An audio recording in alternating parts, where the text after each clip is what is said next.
Today on Black Working Mother, why self-help isn't as bad as you think.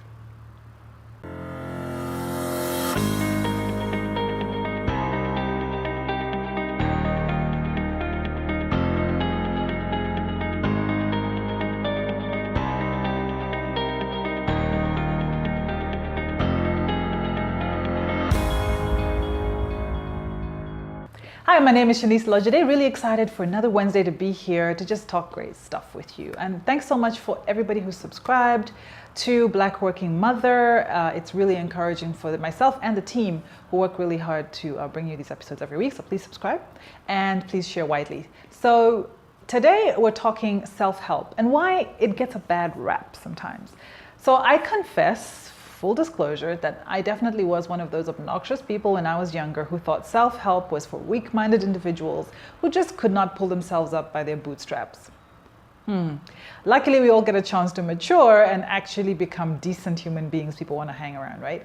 I've since changed my position on that slightly, and I just wanted to talk to you about that today because I've been reading a lot of material over the last couple of weeks. In my line of work, you just have to, right? You do a lot of research. And I'm increasingly fascinated by just how much the mind controls 99.9999% of who we are, how we perceive our situations, whether we're successful or not. Now, for example, if I tell you right now to imagine a lemon in your mouth and you concentrate on it hard enough, you are actually going to start tasting lemon. You don't have a lemon, but just the imagination itself, the brain can actually produce a feeling of reality. So this is what I believe happens if you read self-help. You can start to create a world that perhaps you didn't think of. You can actually trick your mind into feeling, courageous and you have the ability to do what you perhaps thought you couldn't. It's the reason why we walk out of movies like Black Panther feeling like we can literally rule the world. The secret is that doesn't tend to last very long. So after a couple of weeks, you start to sort of sink back into your normal life and things start to overwhelm you. So what I've learned is to read self-help to get inspired, but to be inspired critically. That means I don't just allow anything into my mind. If someone says this is how it is, I question it. I say, in my experience, is that how it's been? Do I think that's how it's been? And do I want that to be my reality? So I've never been a fan of this guy, Anthony Robbins, but then I challenged myself to say, I've never actually read any of his books. So what is my bias? What is my reason for thinking he's a fraud and he's a con artist and he's just out there making money off of people? And then I actually started to read his story and he went through a lot and he hit rock bottom before he came up. And I was a bit ashamed that I judged someone who I'd never met. And I just want to read for you a passage in here that for me is the whole point of self-help. He says, you see, it's never the environment, it's never the events of our lives, but the meaning that we attach to those events, how we interpret them, that shapes who we are today and who we will become tomorrow. Beliefs are what make the difference between a lifetime of joyous contribution and one of misery and devastation. So how do we bring that home practically?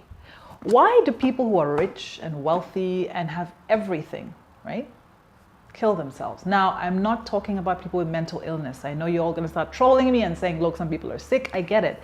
And I sympathize and I empathize. And someone who's got it all, right, will kill themselves. And somebody who is in a concentration camp will be clinging on to life and wanting to make it through, right? Now, there are very many differences. I'm not saying I have the answer to all of that. But the truth is, what we perceive becomes our reality, which is fascinating for me because it means everything around us is nothing. Okay, bear with me. It seems a bit complicated, right? So nothing exists until you give it meaning. So I could come up and slap you right now and you could say, oh my goodness, she hates me. She's this horrible person and this is so sad for me. Or I could slap you and you could say, she must be deranged. Something's wrong with her. She needs to go to the hospital. She needs to get herself checked. Do you see? Two totally different realities based on how you want to perceive it. Now, this for me is the conclusion to today's Black Working Mother. If you have the chance to choose between thinking that a situation is normal and that you'll get through it, it's difficult, it's tough, but you've got what it takes to make it through, and choosing to see a situation as well, the end of the world, nothing's ever going to change, your life is going to go downhill from here on out, which would you rather do? Obviously, the former. Because at the end of the day, if you have to trick your body and your mind into thinking that everything's going to be fine, chances are it probably will be fine. You'll have less stress and you probably get what you need to be done.